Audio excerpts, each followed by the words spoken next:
Glória a Deus. Meus amados irmãos, eu quero agradecer primeiramente a Deus por esta rica e preciosa oportunidade que o Senhor nos concede nesta noite, como também quero estender a minha gratidão ao nosso querido e estimado pastor presidente Ailton José Alves por nos facultar esta oportunidade de poder estarmos aqui juntamente com a igreja e estender esta gratidão também ao seu representante, ao pastor José Ivanildo, que eu tenho grande estima, consideração, admiração pelo empenho com que o servo do Senhor tem feito, realizado a obra de Deus. Eu estou muito feliz, pastor, de estar aqui ao seu lado e juntamente ver hoje uma noite apoteótica da presença do Espírito Santo, e nesse momento chegou o momento de nós meditarmos na palavra de Deus, aquela que eu chamo, sem sombra de dúvida, a maior de todas as revelações que o homem pôde conhecer de Deus, que é a sua palavra. Para mim ela é mais alta do que qualquer postulado filosófico, com questionamentos, perguntas, é mais alto do que qualquer monografia existente na terra. Palavra de Deus é mandamento, decreto, estatuto, vereda, bálsamo, lâmpada, luz, espada, escudo, inerrante, infalível, poderosa, eterna, guia, ensina, ressuscita, edifica, é viva, eficaz, poderosa, penetra, vai na divisão da alma, revela, ela ressuscita aquilo que não poderia ter mais vida. Ela é a poderosa palavra de Deus. Quem pode dizer amém? Meus queridos e amados irmãos, nós estamos aqui diante de um tema baseado no versículo de número 13, onde está o Salmo de número 102, que nos diz a seguinte expressão: Tu te levantarás e terás piedade de Sião, pois o tempo de te compadeceres dela, o tempo determinado chegou. Glória a Deus. Meus amados irmãos, para quem não conhece o livro dos Salmos, todos nós sabemos que os Salmos é um inário oficial da nação israelita. Este salmo levou equivalente a 700 anos para ser compilado, e a beleza e a grandeza do livro dos Salmos é que não há um único escritor, há vários escritores. Dos 150 poemas que estão escritos nos Salmos, ele tem a grande maioria escrita por Davi, que escreveu 73 salmos, outros salmos de Moisés, Gedetum, Asaf, Corar, Salomão, e também aqueles que são considerados salmo órfãos apenas pelo título, porque a história não conseguiu registrar, mas o Deus que é onisciente sabe quem escreveu, inspirado pelo Espírito. E é claro que este salmo ele tem um propósito muito específico. Primeiro, porque ele tem o propósito de revelar a onipotência, a onipresença, a grandeza do Senhor. E apesar de ser um inário, ele ainda tem profecias, ele ainda tem histórias pessoais e tem momentos de respostas de oração. É interessante observar que a gente vê aqui no livro dos Salmos Deus se revelar de forma audível à nação de Israel e também estender esta manifestação à igreja do Senhor. E para que a gente possa entender esse versículo de número 13, a gente precisa entender o contexto deste cenário. Nada acontece por acaso. E entender o propósito pelo qual alguém escreveu uma carta, um livro, é definir bem o papel da razão do qual ele escreveu. E é interessante que o Salmo 102, ele foi escrito durante um momento em que o salmista todos nós sabemos que nesse recorte de tempo de 700 anos, desde o período de Moisés até o cativeiro babilônico, Israel passou todo esse período, e é claro que nesse momento aqui, o salmista expressa a dor e o sentimento de ver a sua nação agora subjugada pela Babilônia. E é interessante que a gente vê o livro dos reis, a gente vê o livro das crônicas, a gente vê detalhes de como Israel, no momento de dor e sofrimento, todos nós sabemos que Israel, ele oscilava na sua espiritualidade. Havia momentos que eles estavam pegando o céu com a mão, outros momentos estavam fragilizando-se diante da presença de Deus. E é claro que não houve nenhuma, nem duas, mas várias batalhas escritas e descritas na Bíblia. E é interessante que Israel venceu muitas batalhas. Venceu batalhas desde o período de Moisés, quando Davi assumiu, houve muitas batalhas em que o povo de Deus foi vitorioso, mas aqui, neste recorte específico, houve um período de 70 anos que o Senhor havia dito que o reino babilônico iria cumprir o desígnio de Deus e ia permitir que a nação de Israel fosse invadida.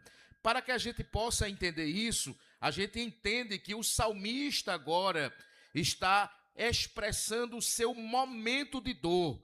E é interessante a gente observar que o livro dos Salmos não é um livro de murmuração, mas é um livro de lamento. É um livro que expressa o sofrimento, a dor, a carência. E é interessante a gente observar que no Salmo de número 102, para que cumprisse aquele período de 70 anos, abra sua Bíblia para que a gente possa ver isso, livro de 2 Crônicas, capítulo de número 36, do livro de 2 Crônicas, passado o período de 70 anos, o Senhor fez uma promessa à nação de Israel. Existe um tempo no calendário de Deus que Deus muda a trajetória de cada povo, de cada época, de cada pessoa. A gente pode até passar por uma prova. E o capítulo 36, versículo de número 21 diz assim: para que se cumprisse a palavra do Senhor pela boca de quem? Jeremias, até que a terra se agradasse dos seus sábados. Todos os dias de quem?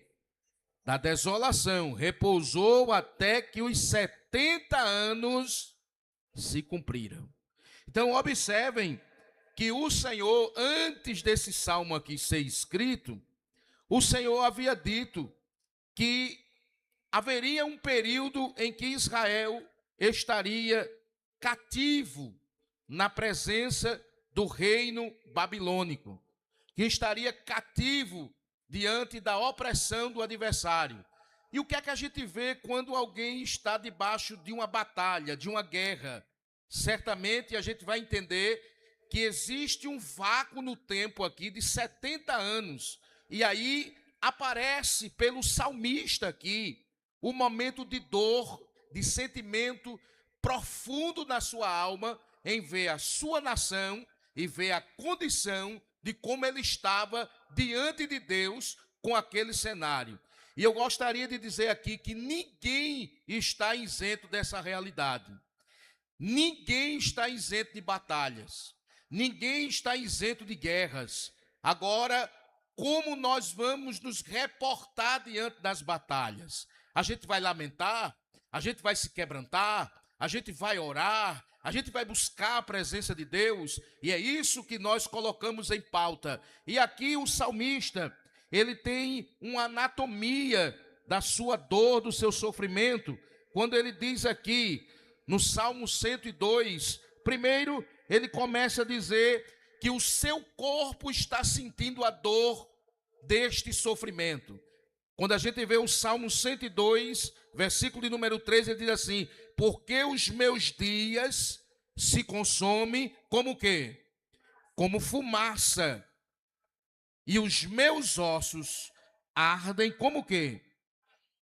Como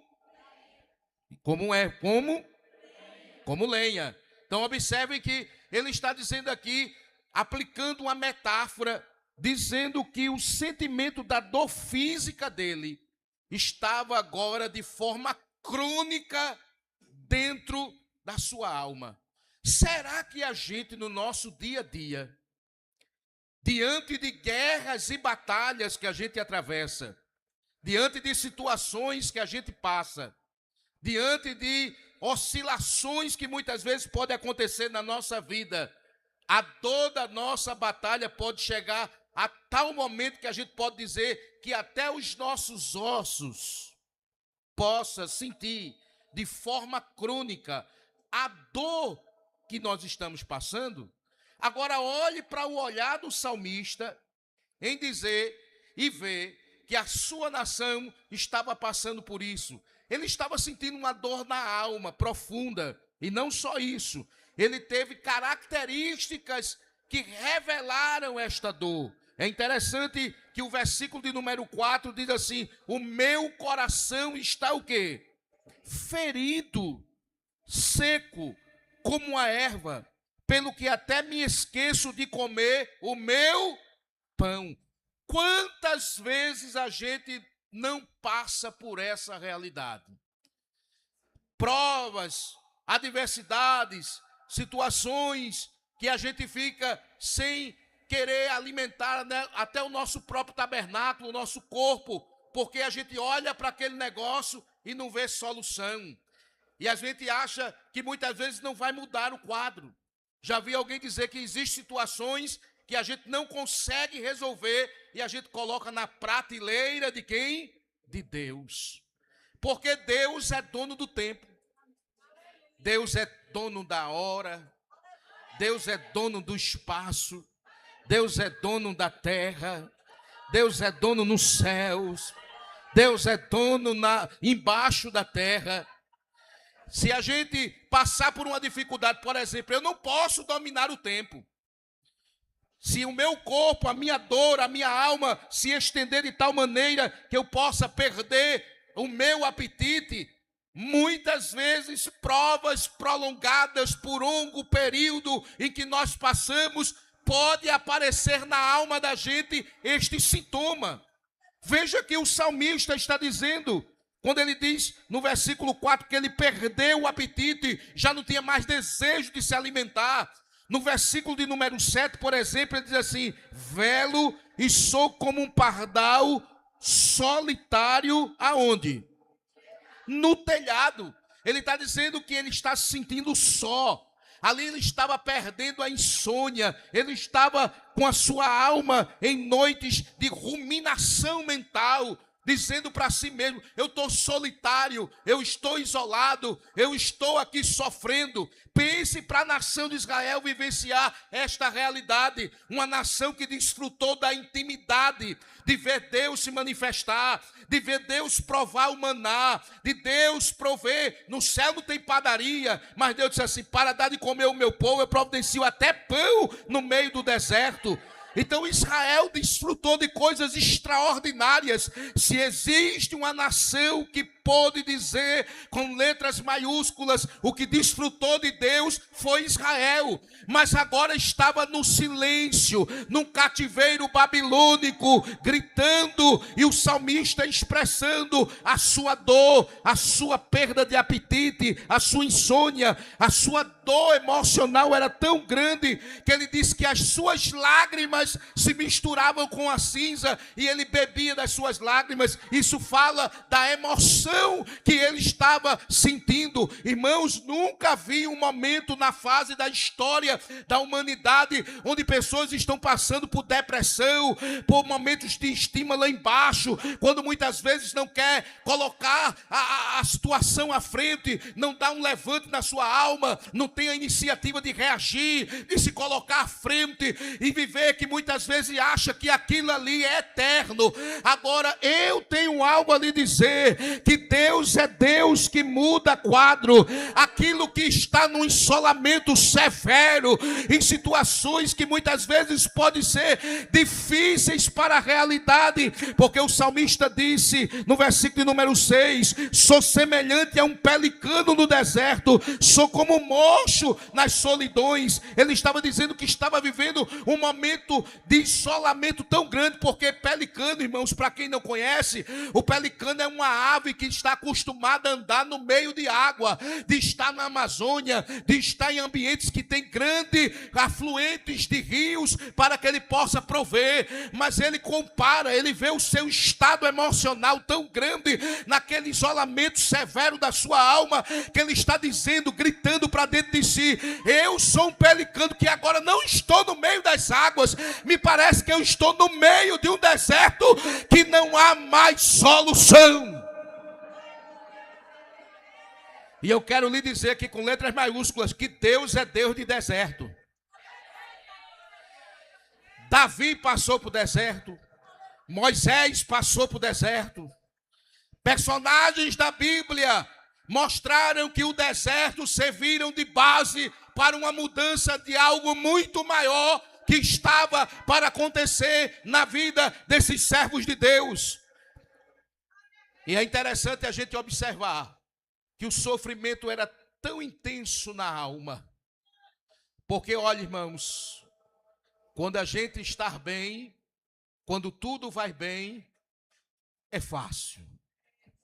Agora, quando os vales chegam, quando a gente olha para um lado e não vê solução, o pelicano via o que estava dentro de um deserto, e eu acho tão lindo que Deus usa até deserto. Um dia desse, eu vi um documentário que me chamou muita atenção nesse documentário, foi que lá na África, no sub-Saara da África, aquele deserto que ali existe, não existe por acaso. Existe porque Deus criou tudo isso visando o mínimo detalhe de cada objetivo. O deserto no meio da África existe para que aquelas tempestades de areia que batem no meio do deserto se juntem com micro-organismos que ali estão, e se junte com a areia e o pó, e vai para o meio do mar, para alimentar os corais no meio do mar. Olhe para seu irmão carinhosamente para ele, diga assim: o deserto, você não está só. Até no deserto tem provisão.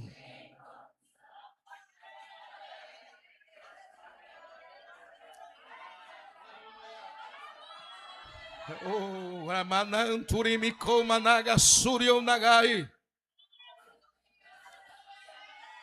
Se a gente extrair do exemplo coletivo da Bíblia e jogar para os exemplos individuais, a gente vai ver que houve personagens que também sentiram o drama da dor. Imagine a rota das coisas mudarem de lugar sem a gente perceber. Vamos olhar aqui para um cenário que a gente pudesse descrever algo comparativo com o que o salmista está expressando. Vamos dizer aqui, Noemi e Ruth. Uma mudança de uma escolha do patriarca, de uma situação que mudou a rota, em que Noemi e Ruth ficaram só. E naquele momento, o capítulo 1, versículo 20, diz que a angústia de Noemi foi tão grande que ela disse assim: pode me chamar mais de Noemi, me chame de Mara. Que a palavra Mara significa amargura. E naquele momento ela errou algo, porque ela centralizou o problema em Deus. E Deus não é Deus de problema, Deus é Deus de solução. O problema é como você vai enxergar a tempestade. Você vai ver as nuvens ou quem está dentro do barco? Você vai ver o vento batendo, balançando o barco, ou vai ver quem está dormindo contigo ao teu lado? O Deus de Israel que está contigo, que não dorme e nem tosqueneja. Eu te apresentei este quadro aqui para você entender que para o salmista dizer, eu me levanto, eu quero ver Deus operar, ele compara a sua finitude, ele compara a sua limitação, ele compara o que ele é, frágil, quebrantado, limitado, sem coragem, sem força. E quando a gente chega nesse estágio, Deus entra em ação. Deus entra em ação. Deus entra em ação. Quando as coisas podem tomar um rumo que não são a direção que a gente queria, mas Deus, ele conserta tudo. Até o que poderia ser um atalho, ele diz assim, peraí, aí está dando atalho. Vem para cá e converge no meu caminho, na minha vontade. Por que isso? Porque ele é o Deus que está centralizado nele algo indispensável. Deus é onisciente, Deus é onipresente e Deus é onipotente. E o salmista agora vislumbra pela iluminação do Espírito, o versículo de número 12, ele diz, os meus dias, o 11 diz, os meus dias são como sombra, que declina como erva, que vai secando, parece que eu estou vendo o tempo não passar, parece que eu não estou vendo os 70 anos passar, parece que tudo está passando de forma vagarosa diante daquilo que eu estou passando, mas há um momento em que o salmista começou agora a olhar para cima, olhar para o alvo, olhar para quem tinha a solução. E o versículo 12 diz, mas tu, olha a conjunção adversativa da língua portuguesa, aqui expressando uma realidade de mudança de cenário. Deus muda o quadro, Deus muda a direção, Deus muda os objetivos, e ele diz assim, mas tu levantarás e terás piedade de Sião, pois o tempo de te compadeceres dela é um tempo determinado e você já chegou. Aí ele diz assim, mas tu, Senhor, permaneces para sempre e a tua memória é de geração a geração. O que é que o salmista está dizendo aqui? Olha, eu sou aquilo que o Salmo 90 diz, de eternidade a eternidade tu és Deus. E o que é que ele está dizendo com isso? Ele conhece o meu presente, ele conhece o meu futuro, ele conhece o meu passado, ele me sabe o que eu sou antes de eu nascer.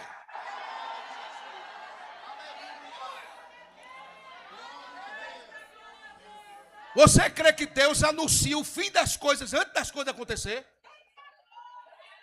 Esse é um Deus grande, é ou não é? Abra a tua Bíblia para tu enxergar isso. Livro do profeta Isaías,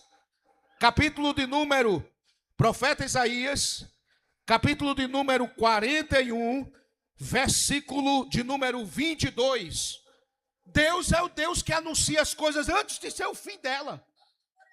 Você já viu alguém na sociologia, na história, na geografia, o historiador Heródoto, Parmênides, Tucídides, qualquer um historiador anunciar o fim antes das coisas acontecer?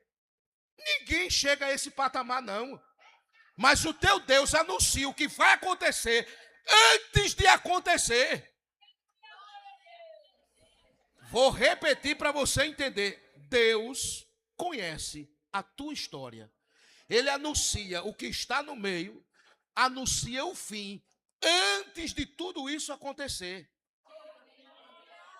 41, versículo 22 diz assim, tragam e anunciemos as coisas que hão de quê?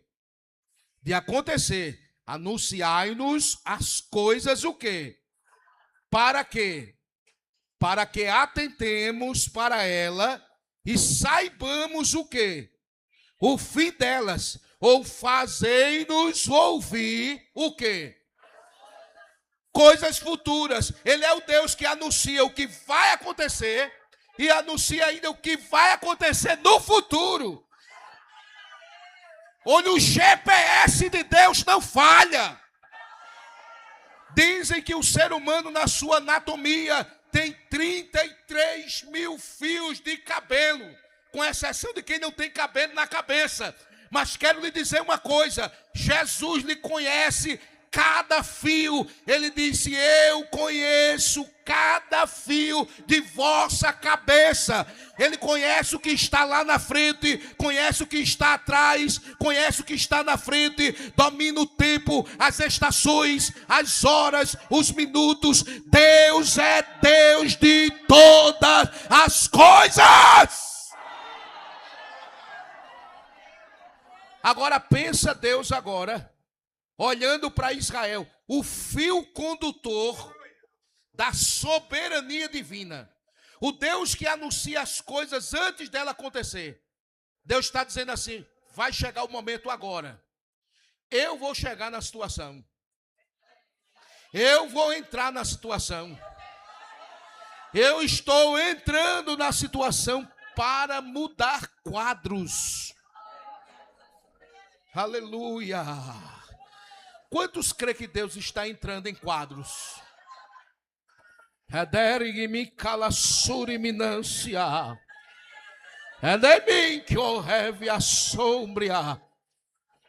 Talvez você esteja dizendo assim: o adversário está trabalhando com propostas contrárias. Pode ser que aconteça isso. Pode ser que ele está trabalhando para não fazer com que você alcance o seu objetivo. E talvez você esteja arriando as armas. Mas quando Deus faz promessa, você não acha que Israel já era para estar apagado do cenário mundial? Mas quando Deus faz promessas, as promessas de Deus não caem por terra. O Senhor diz na sua palavra: passarão os céus e a terra, mas a minha palavra não passa. Você já viu quantas galáxias tem no mundo, no globo terra? Planetas, cosmos. Ele diz: pode se acabar com tudinho. Mas o que eu faço, eu faço. E como pode Deus restaurar aquilo que não era do nada? Ele faz.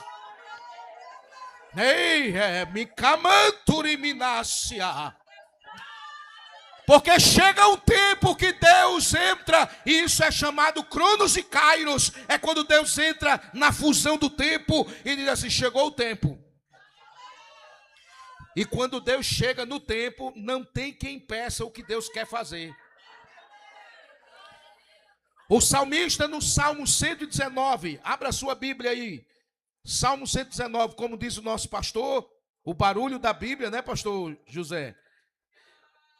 O barulho da Bíblia folheando, ele disse que é mais bonito do que qualquer dedilhado em um smartphone.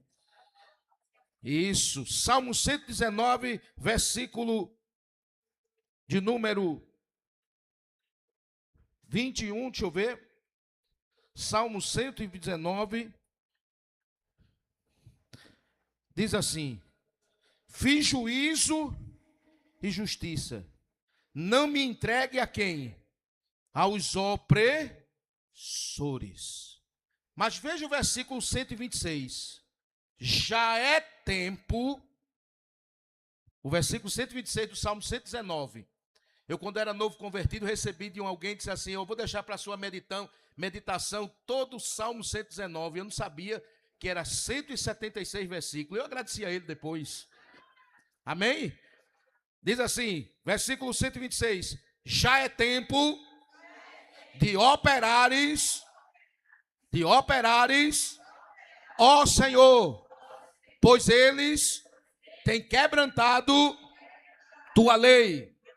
Já é tempo de Deus entrar na história. E você sabe como é que Deus entra na história para levantar-se?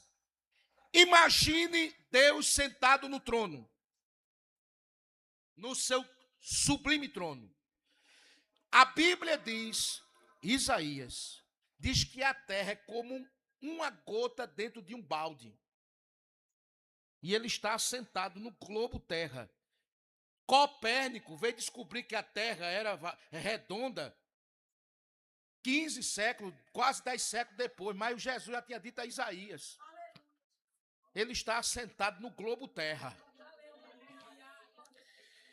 Ele está governando tudo. E quando ele está assentado no globo terra, trono fala de poder, domínio, eternidade, Criador, Senhor eterno, poderoso. Pense agora o Senhor, o nosso Deus, operando e fazendo maravilhas. Você sabe o que é uma operação? Operação é um negócio que muitas vezes, para ser efetuado, tem que haver uma preparação. Numa cirurgia, por exemplo, você vai ter que tomar uma injeção para ficar dormente e se apagar ali, aquele local ser cirurgiado para poder tirar o mal que está ali. Pense agora, com toda aquela situação caótica, quando Deus diz assim, já chegou o tempo de eu operar, o que estava tentando sair do lugar, ele disse assim, para, porque agora vai receber anestesia. Que chegou a hora de eu tirar o que está fora do lugar e eu vou botar no lugar. Esse povo vai voltar. Esse povo vai sentar de novo na terra. Esse povo vai voltar para a minha terra e eu vou começar a operar. E como é que vai ser? Vai ter dificuldade? Vai. Claro que vai ter. Agora eu estou na frente. Eu vou tocar no coração de reis. Aleluia. Eu vou enfrentar exércitos estranhos. Porque quando Deus entra na causa, Ele entra. E quando chega o tempo dele, chega. Até Abacuque entendeu isso aqui. Abra aí a sua Bíblia. Livro do profeta Abacuque, capítulo de número 2, versículo de número 3. Isso pode ser uma resposta de Deus para a sua vida aqui nesta noite. Porque Deus está trazendo resposta nesse lugar. Tu crê nisso? Crê ou não crê? Capítulo 2, versículo 3, diz assim. Eu vou ler a partir do versículo 2. Então o Senhor me respondeu e disse, escreve o quê? A visão e torna ela bem legível sobre tábuas, para o que possa ler o que correndo passa. Porque a visão ainda é para o tempo determinado, até o fim falará e não mentirá. Se tardar, espera, porque certamente virá e não tardará.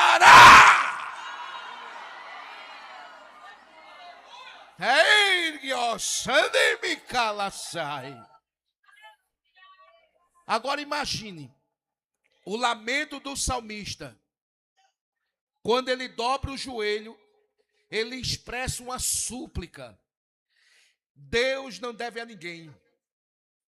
Repita comigo, Deus não deve a ninguém. Imagine agora ele quebrantado, suplicando, falando. E a Bíblia diz no Salmo 12, versículo 5, diz, por causa do gemido do necessitado. Eu fico olhando Deus sentado no trono e a gente de joelho dobrado na presença dele. Mas por causa de uma voz, de um clamor, essa voz sua chega na exosfera, ionosfera, estratosfera. Aleluia. É porque você vê as coisas, talvez não enxerga com a grandeza com que ele enxerga. Uma vez eu tive a oportunidade, não é fácil a gente ter o acessibilidade, pobre não anda de avião, é uma vez na vida. Mas eu tive a oportunidade de andar de avião uma vez só. E nesse dia marcou a minha vida porque eu vi o quanto a gente é pequeno. Quando o avião estava a 11.700 pés de altura, que eu olhei para baixo e vi a casa tamanho de uma formiga. Os carros pequenininhos, tamanho de formigas andando. E que por cima disso ainda havia as nuvens brancas como tapete. Imagine Deus, me permita aqui fazer essa metáfora aqui de forma clínica e espiritual. Imagine Deus sentado no trono e você clamar aí Deus fazer assim, ó.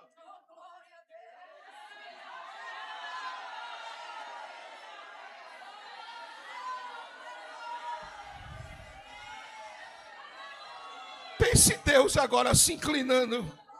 Sim, minha filha. Já chegou o tempo. Já chegou o meu tempo. As noites de sono, as fomes que tu passaste sem apetite,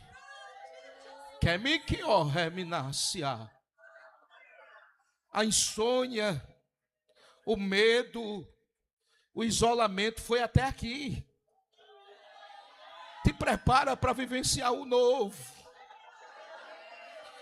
Porque já é tempo. Eita, lá iofori, me camanturiminacia. Já chegou o tempo de eu trabalhar de forma extraordinária. Tu estás vendo eu fazer isso na tua vida? Ei, lamansui. Oh, Ramassui. Aí no versículo 27 é assim: mas tu és o mesmo, e os teus anos nunca terão fim. Eu posso falhar, mas tu não falhas. Eu não falho com você. A minha palavra está de pé. E eu vou me levantar. E vou agir. E vou te trazer de volta à terra, Israel. Tu vai pisar de novo na terra, Israel. Querem-me com reminância. O negócio era tão sério que quando Deus revelou a Ezequiel, disse assim: o que é que tu vês, Ezequiel? Disse: eu vejo ossos. Eu vejo ossos sequíssimos.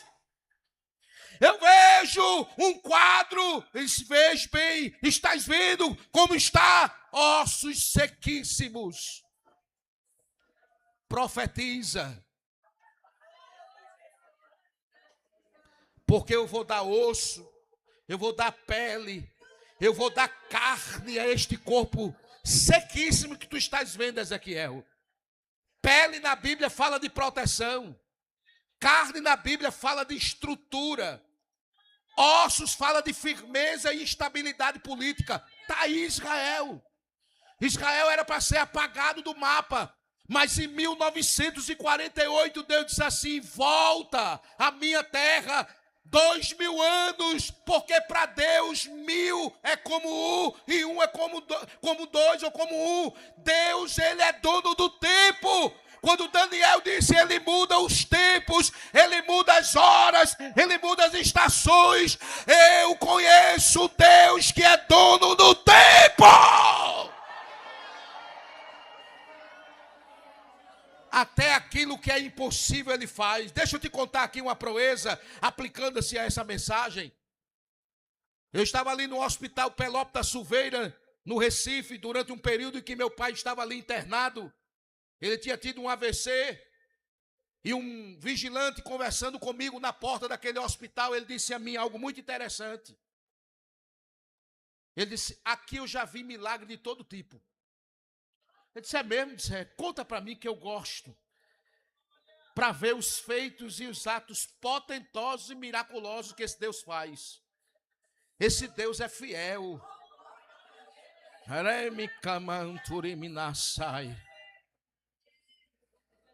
Ele contava naquela situação que havia um cidadão internado, em que o médico disse assim: olha, aí já chegou o fim. Nós temos que ver um meio de ligar os aparelhos, porque já não tem mais solução para ele. Ele não responde, ele não está respondendo os comandos. E a gente precisa chamar os parentes. E chamar os parentes, quando a decisão tinha sido tomada, era negócio de quase 2 horas da madrugada. Quando foi dando praticamente 6 horas da manhã, seria a chegada dos parentes, chegando para tomar a decisão e desligar os aparelhos. Todo mundo já havia dito na mesma linha. Quando os parentes chegam, que entram, que vão entrando na sala, a surpresa dentro daquela sala.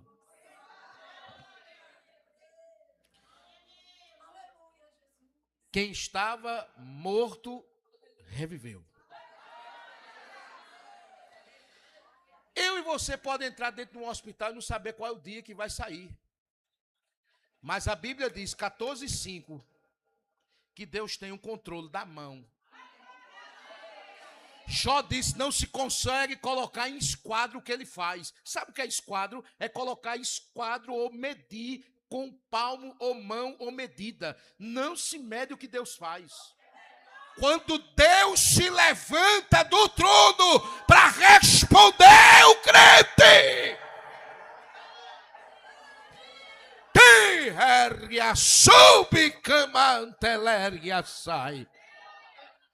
Você crê que Deus está se levantando? Você crê que Deus está se levantando aqui nessa noite? Eita, eu estou sentindo que Deus está se levantando. E com um coral desse cantando dessa forma, aí é que as coisas podem mudar aqui dentro dessa cidade. Deus pode usar você como um tição de fogo, cheio de glória, cheio de graça, cheio de unção. Colocar a mão sobre o enfermo. Foi para o médico, não teve cura não. Mas chegou a irmã fulana, Beltrana, botou a mão aqui, orou. E Jesus curou e fez um milagre. Por quê? Porque ela é aquela que tem intimidade comigo na oração.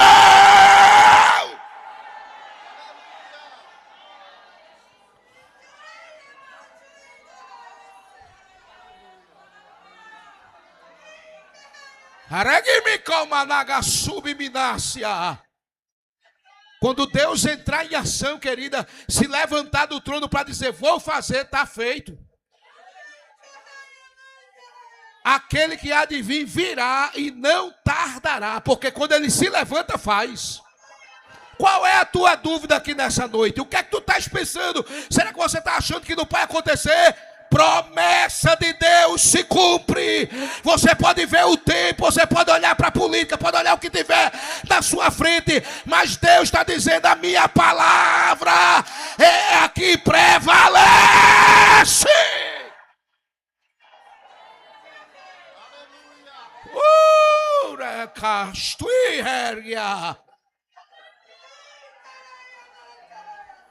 Que Deus tremendo. E eu sinto aqui algo muito especial aqui neste lugar. Eu sinto algo especial de Deus aqui nessa noite. Eu sinto um Deus agindo para operar. Um Deus que está se levantando e dizendo, eu vou mudar o quadro. O fio condutor passou agora por ele. Está passando dele, a soma é dele. Ele vai trazer de volta aquilo que não existia. Mas eu estou orando pelo meu filho que não tem jeito. Eu oro por fulano, eu oro por cicrano, eu oro por Beltrano, eu oro por aquele. E parece que eu não estou vendo nada. Parece que é um cativeiro eterno. Parece que não há mudança. Te prepara. O tempo de Deus chegou neste lugar. Tregue que révia súbria.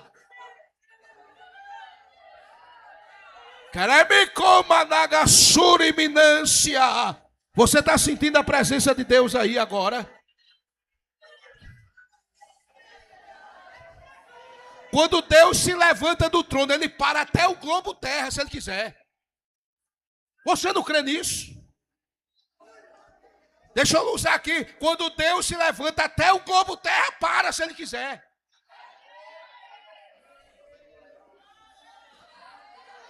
Pense em Ezequias. Isaías chega lá, entrega a profecia de, olha, chegou o teu tempo, vai cumprir aí a tua história. Aí Ezequias olha para o Senhor, olha para o profeta e diz assim, mas rapaz, fui tão fiel. Segui tudo direitinho, fiz tudo na cartilha, tudo dentro da regra. Senhor, como é isso? Inclino o meu pescoço agora para a parede e vejo que eu desejo algo ainda mais de ti. Aí o profeta Jeová olhou lá de cima e disse assim, rapaz, O que é que uma oração de um justo não faz? O que é que a oração de um justo não faz? Profeta, volta lá na casa. Entrega o decreto, diz aí que ele vai viver mais 15 anos. Entrega o decreto para ele. Aí ele ainda não acreditou. Porque a gente não é assim às vezes, né? Tem hora que Deus está falando aqui num congresso desse e a gente ainda está com dúvida se é ou não é. Se vai acontecer ou não vai. Se tem ou não tem. Se pode ou não pode. Ezequias olhou assim e disse assim, peraí. Se és tu mesmo que estás falando, eu quero ver o relógio de Acais voltar para trás. O relógio de Acais era uma escada. E essa escada, o sol batia nela.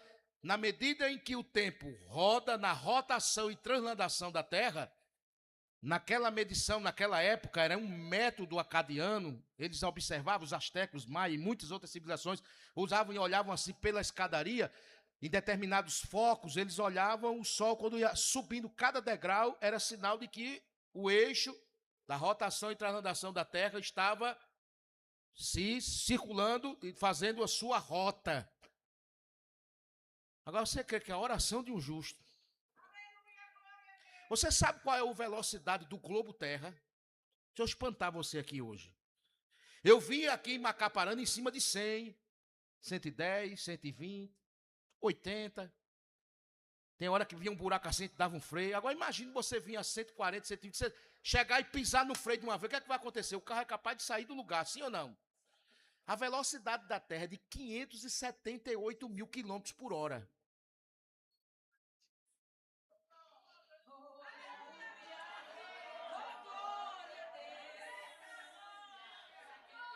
Aí um justo dobrou o joelho. Ele se levantou do trono. E quando se levantou, ele disse, vai voltar o relógio de Acais. Vai ter que retroceder. Não vai ter terremoto, não vai ter tempestade, não vai ter furacão, não vai mudar a condição climática, porque agora é eu que estou dentro do tempo. Você está entendendo o que Deus está falando aqui nessa noite? Eu estou concluindo esta mensagem dizendo aqui para você nesta noite, Ele está se levantando ao teu favor e Ele está dizendo para ti, ainda que veja a piedade do Senhor em Sião, eu irei me compadecer, me colocarei no teu lugar, eu verei a tua história, eu acompanharei a tua trajetória, vou me levantar e vai mudar o quadro.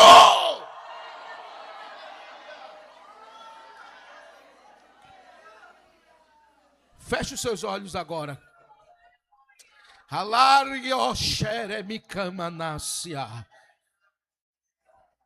Quantos creem que agora, Jesus, o clamor que você vai apresentar a Ele agora, Ele vai se levantar.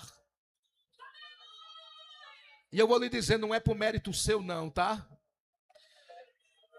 Não é o mérito seu. Agora expresse 1 minuto agora para Ele. Diga para Ele quanto ama. Diga para Ele o quanto você deseja. Diga para Ele. Sabia, quando eu cheguei aqui, eu escutei alguns testemunhos de livramento. Alguém pode pensar que é coincidência, mas não é não, sabe? É porque você está sendo vigiada pelo Eterno. Os olhos de Deus, olha, se você chegar no shopping, você pode até encontrar aquela plaquinha dizendo assim, vigia, você está sendo filmado. Eu quero lhe dizer que os olhos de Deus, a memória de Deus nunca acaba. Desde que tu entrasse no globo terra, no começo da tua existência, eu já te acompanho, eu te amo. E recebe agora, de minha parte,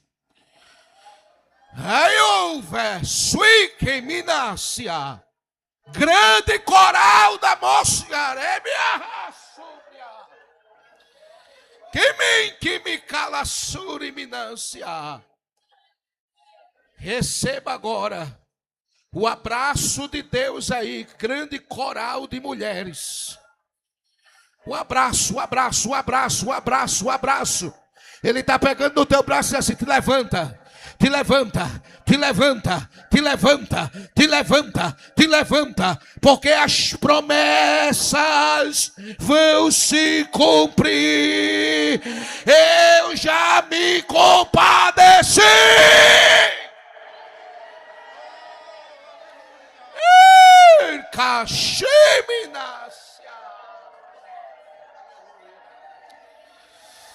Eu estou sentindo uma presença tão gloriosa do Senhor aqui.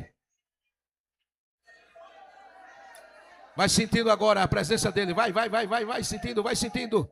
Vai sentindo, vai sentindo, vai sentindo, vai sentindo, vai sentindo, vai sentindo. Eu estou entrando na tua casa, eu estou entrando no teu lar, eu estou entrando na tua família, desta cidade.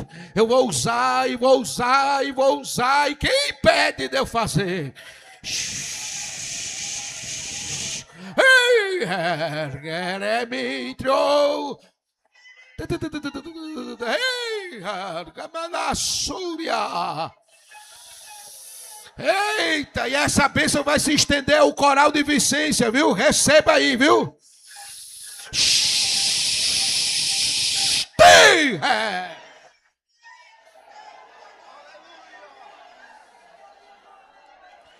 Ei, que honradas.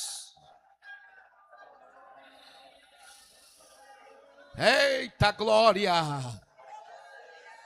E eu gostaria de perguntar se tem alguma vida que quer aceitar Jesus nessa noite aqui. Se você está aqui nesse encontro de mulheres aqui, o 11º, venha entregar sua vida a Jesus. Eu te convido aqui agora, você que ainda não é crente, venha em nome de Jesus. Entregar a sua vida, ter um contato pessoal com Ele. Venha em nome de Jesus. Em nome de Jesus. Em nome de Jesus. Em nome de Jesus. Em nome de Jesus. Em nome de Jesus, vem agora. Eu te convido, em nome de Jesus. E você agora vai profetizar com a sua fala agora. É você. É você que vai profetizar e vai dizer assim: já chegou o tempo. Já chegou o tempo. Já chegou o tempo. O tempo chegou e já está determinado. E eu quero lhe dizer, toda ferramenta preparada contra ti não vai prosperar.